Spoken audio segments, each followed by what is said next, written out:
this is Harry, and this is part 3 of the Bhutan series. I am currently here at a temple in Tong, which is one of the cities here in Bhutan. And here is where I will answer the first question. The first question is from my friend Arthur Tong, and his question to me was, do I feel like an outsider or foreigner can experience the same level of happiness if they lived in an environment similar to Bhutan? And my thoughts on this are yes, if they're willing to put in the time and energy. And the reason why I say this is because the environment isn't the only contributor to the level of happiness here in Bhutan. Another major factor is the philosophies taught growing up. So Bhutan is a country that is almost 80 to 90% Buddhist. So a lot of the philosophies and values that they're taught involve being good to others, doing good to others, and the idea that every action you take incurs good or bad karma. So this is really embedded in their value system and how they approach life in general. So that also contributes to their level of happiness.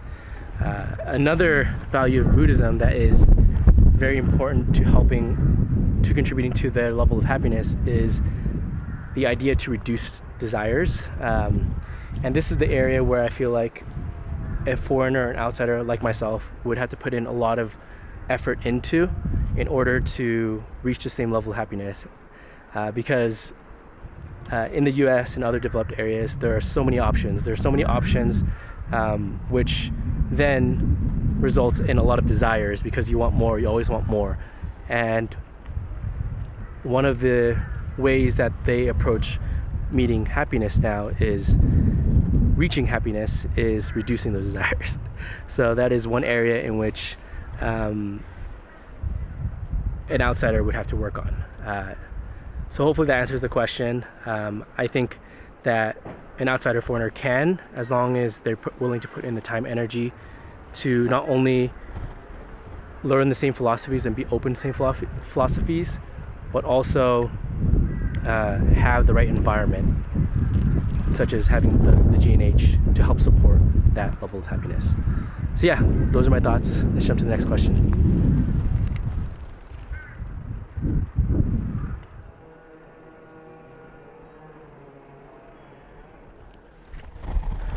Hey, so I'm currently here on the trail to a Buddhist monastery here in Thimphu. And Thimphu is currently the capital of Bhutan. And here is where I'm going to answer the second question. The second question is from my sister Karen Ng, and her question is, what do they value the most here in Bhutan? And from my experience so far, and this is just from the people I've spoken with, I would say the thing they value the most is incurring good karma. As I mentioned in the previous question, Buddhism is huge here in Bhutan, and a lot of the actions that they take, they consider whether the action itself will incur good or bad karma.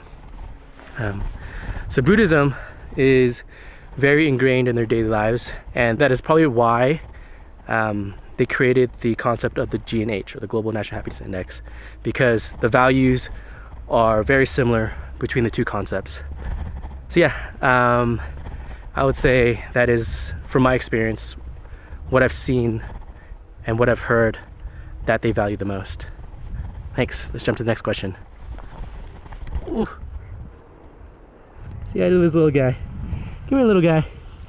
Hey, what are you doing here? Oh my gosh.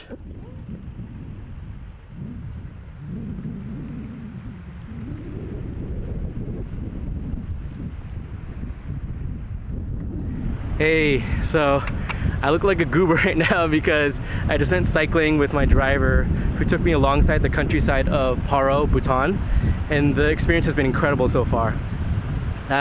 We were just cycling on the side of the mountain when a group of school children just came out of school and they started running with us as we were cycling, and that's probably one of my most treasured experiences here in Bhutan so far. So here along the countryside of Haro is where I'm going to answer the third question, which is from my friend Cynthia. And I want to thank Cynthia real quick because she introduced me to a few locals here in Bhutan who really made my experience here. So thank you, Cynthia. And her question was, how do I think the GNH will affect the youth here in Bhutan? And my thoughts are that the GNH is helpful in that it allows for and supports slow and steady development. And I think this is good because, as seen with a lot of other countries who have developed very, very quickly, you see a loss in culture because of how quickly the country develops, and also how many options are brought into the country. Options and new ideas, new cultures, where at times the youth would then want to adopt the new modernized culture rather than be proud of their own culture. So I think the GNH is good in that not only does it allow for slow and steady development, but one of the 9 domains is to maintain culture.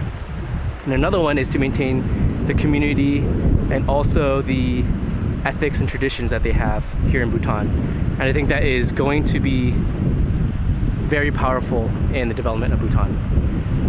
One of the challenges I do see and that I am rooting for the youth in Bhutan is, as more and more options come into Bhutan, more and more ideas and new technology and all these new introductions of new things, I really hope that the youth in Bhutan can take advantage of this slow and steady development that the country is providing for them, and be able to progress while still being able to maintain their culture and traditions, because I think that's going to be very important. That's something that Bhutan is doing very well, and something that I hope I don't see and the world doesn't see Bhutan lose over time. So yeah, that's how I think the GNH is good for the youth, is maintaining tradition. Other things are also like creating a wonderful environment where happiness is top priority, creating this environment for them to grow and develop. I think it's going to be very powerful for the youth in Bhutan and also the world as we learn more and more about this way of prioritizing happiness. So yeah, that summarizes my time here in Bhutan by answering the 3 questions. Thank you so much for watching the long videos and coming along for the journey through all my travels so far. Thank you for all the support, and please continue to provide feedback. I really appreciate it, and I really appreciate those who are actually watching the videos, because it does take a lot of time to create and edit. So yeah, thank you so much. I hope to speak with all of you soon. Bye.